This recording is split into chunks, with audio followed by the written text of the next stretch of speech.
1 Pedro, capítulo 4. Acima de tudo, porém, tende amor intenso uns para com os outros, porque o amor cobre multidão de pecados. Versículo 8. Uma nova vida em Cristo requer abnegação e renúncia do que é mal e dedicação e serviço na prática do bem.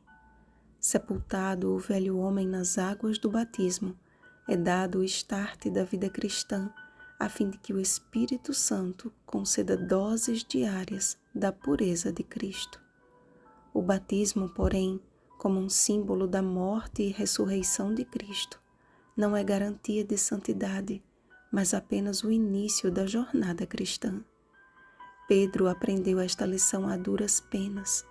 Só compreendeu que não eram as suas obras, mas a perfeita obra do Senhor que o salvaria, quando o cantar do galo o despertou para encontrar o olhar penetrante e perdoador de seu Redentor.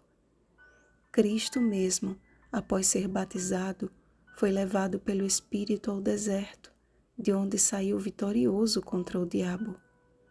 Aqueles que entendem o batismo como um fim em si mesmo, ou a solução de tudo, geralmente terminam como as sementes lançadas entre pedras ou entre espinhos.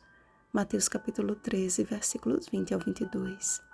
E logo abandonam o Evangelho que um dia os cativou. A exortação de Pedro rompe as barreiras do tempo e chega até nós como uma mensagem tão atual quanto as notícias de amanhã. No tempo que vos resta na carne, já não vivais de acordo com as paixões dos homens, mas segundo a vontade de Deus. E qual é a vontade de Deus? O apóstolo Paulo nos responde: pois esta é a vontade de Deus, a vossa santificação.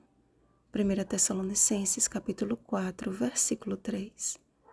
Precisamos estudar a palavra de Deus, não para obter informações, mas para sermos transformados por ela.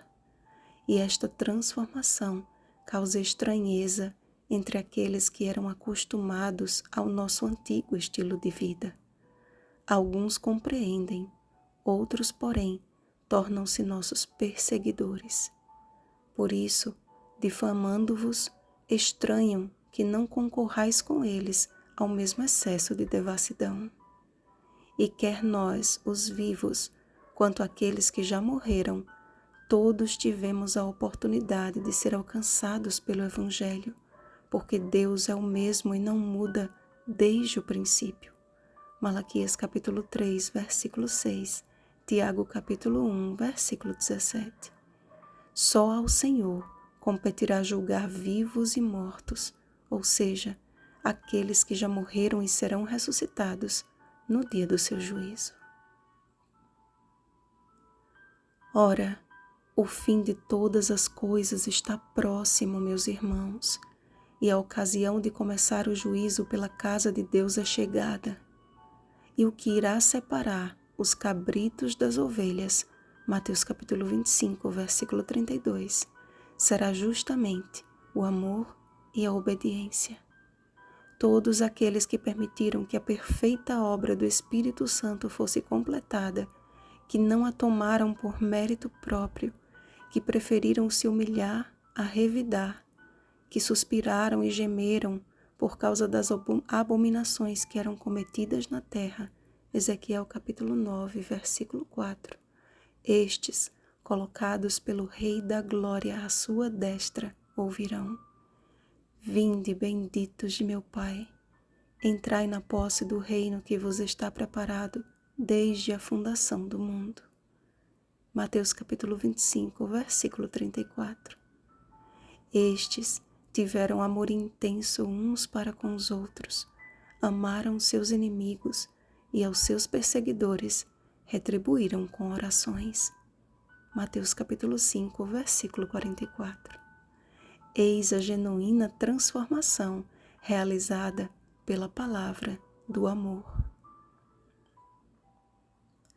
Amados, como bons despenseiros da multiforme graça de Deus, Que nossas palavras de serviço glorifiquem a Deus por meio de Jesus Cristo, a quem pertence a glória e o domínio pelos séculos dos séculos. Amém. Portanto, não estranhemos o fogo ardente que surge no meio de nós, dando ênfase a este tipo de coisa, mas que a alegria que brota de um coração diariamente purificado pelo sangue de Cristo nos motive a perseverar até alcançarmos a exultante alegria de ver o nosso Salvador regressar. Se pelo nome de Cristo somos injuriados, bem-aventurados somos, porque sobre nós repousa o Espírito da glória de Deus. É melhor sofrermos fazendo a vontade de Deus do que praticando o que não nos convém. Não considere, pois, sofrer como cristão motivo de vergonha, mas como oportunidade de glorificar a Deus com esse nome. Vigiemos e oremos. Bom dia, cristãos que glorificam a Deus. Rosana Garcia Barros.